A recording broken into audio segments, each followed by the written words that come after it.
Now, from the question we have, a ball is thrown vertically upward with an initial velocity of 98 meters per second. How long does it take it to attain maximum height? Now, what they are talking about here is a ball that is thrown vertically upward. Now, in kinematics, we can talk about vertical motion, downward motion, horizontal motion. So when something is going vertically upward, what does it mean? And when something is going vertically downward, what does it mean? Okay, so let me split this place into two. So now, there are things we need to take note of anytime we are solving for vertical motion and upward motion and downward motion. Very, very important, because both upward motion and downward motion have something to do with gravity. So if you understand the principle that is under this particular thing I'm trying to explain now, under this context, it means that you will not be having issues on this. Now, anytime something is going up, watch, let's assume that this is the object and it is going up. You know what gravity said? Gravity says nothing should be up, everything should be down. So gravity is like an enemy to any object that is thrown up. Although I know that it is good, though it has this advantage, because if not for gravity, somebody might jump up and the person will not return back to earth. You understand? So gravity is very, very important. So now, when you throw something up, you find out that gravity will be dragging that thing downward. And when you throw something up, gravity will be when you throw something down, gravity will be happy that you threw the thing down. So when something is going up, it is going against gravity. Okay, so the acceleration of that object that is moving will be negative g, because it is against gravity. And when something is returning down, it is in support of gravity. So the acceleration of that object that is returning down will be positive what? Gravity. So having these two things in mind will help you. Look at number 2. A coconut fell from a tree 20 meters high. So this one is coming down. Number 2 is coming down, while number 1 is what? Going up. So gravity, when you throw something up, it is against gravity. So the acceleration is minus g, which is, you can write as minus 9.8 meters per second squared. And when something is going down, it is in support of gravity. That is positive 9.8 meters per second squared. Now, another thing to take note of is this. When you throw something up, you know, you applied a force, or you applied an energy. So it means that an initial velocity will be required. So when you throw something up, an initial velocity will be required. Okay? Now, when it gets to maximum height, where it stops here and starts returning back to the earth. Okay, so at this maximum point where it stops, your final velocity, because this is the final point it gets to, your final velocity there will be what? 0 meters per second. And at maximum height, please take note of this. At maximum height,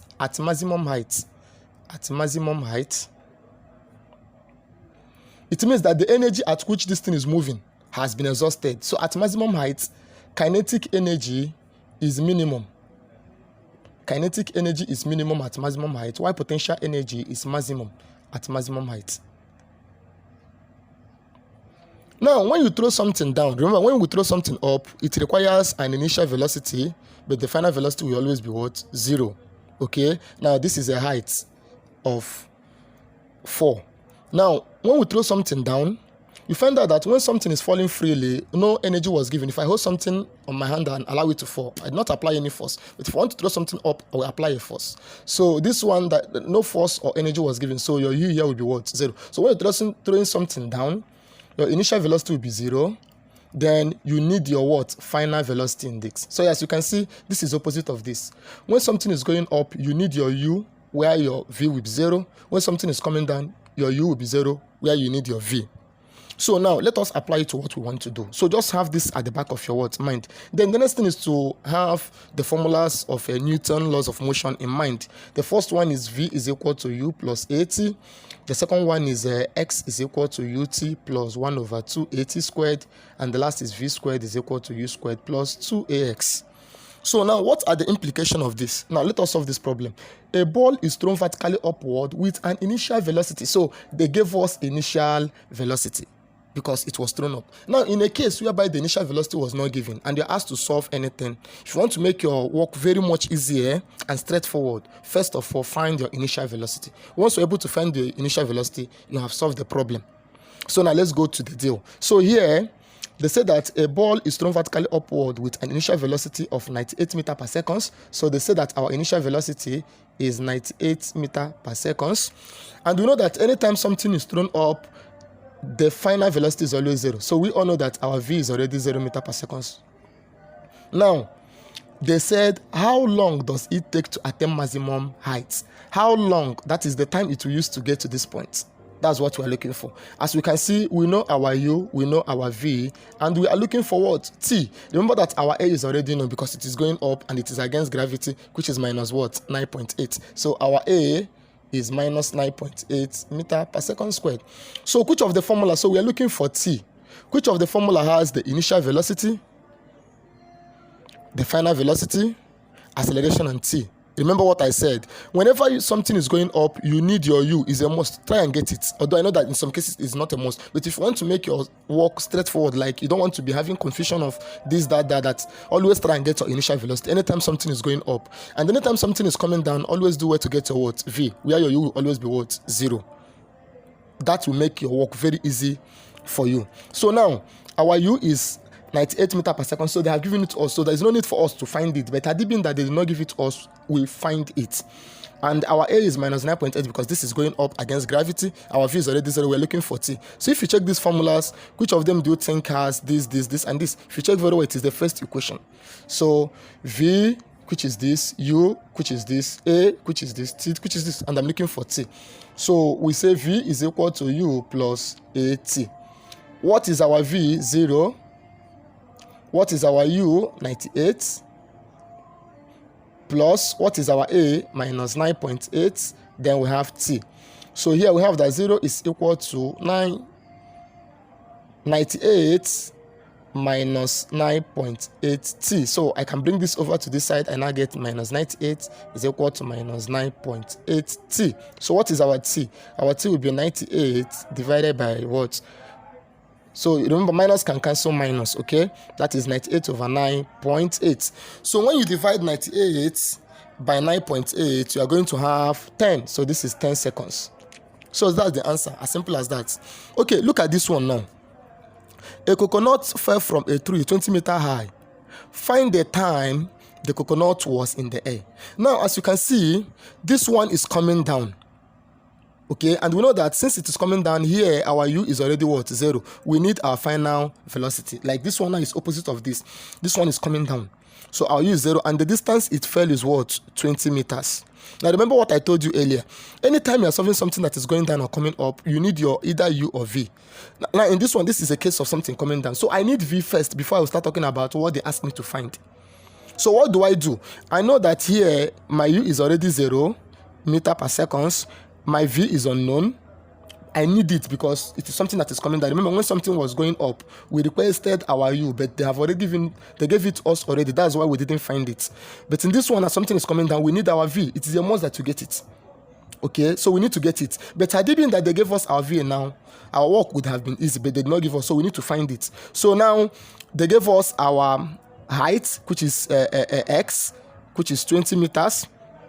Okay, now we know that our a, since this is in support of gravity, our a is what? Positive g, which will give us 9.8 meters per second squared. So our a is already known to be what? 9.8 meters per second squared. So now, which of this formula will help us to get our v? Because we need our v. So if you check the last one, the third equation, v squared, v is there, u is there, s is there, and a is there. So it will help us to obtain our v. So I take the third law. V squared is equal to u squared plus 2ax. So now, I'm trying to convert this question to look like this, whereby I will have my final velocity. So at that instance now, our v is unknown, which is what we're looking for. What is our u? Our u is 0 squared plus 2 bracket. What is our a? 9.8.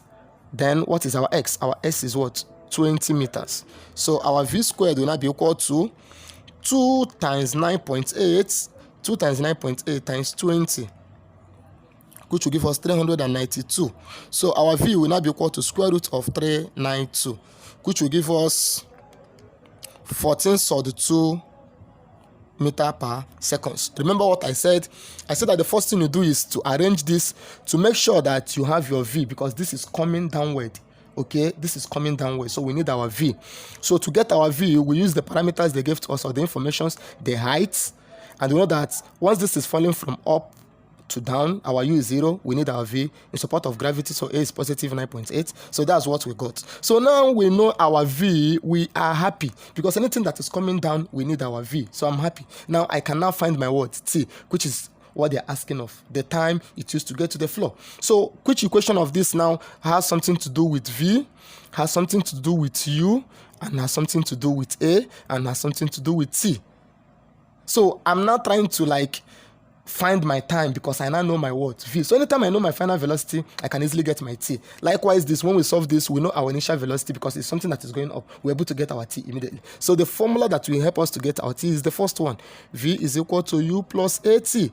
What is our V? Our V is this, 14 sub 2. This will be equal to, what is our U? 0 plus, our A is 9.8T. So 14 sub 2 will be equal to 9.8T. So what is our T? 14 sub 2 over 9.8. So T will be equal to 14 sub 2 divided by 9.8 will give us 2.02 seconds.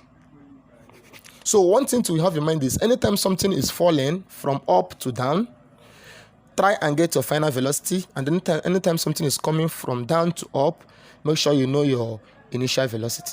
Okay, opposite of each other. And always remember that at maximum height, kinetic energy is minimum, while potential energy is maximum. Whereby at the lowest or minimum height, kinetic energy will be maximum, potential energy will be minimum. At maximum height,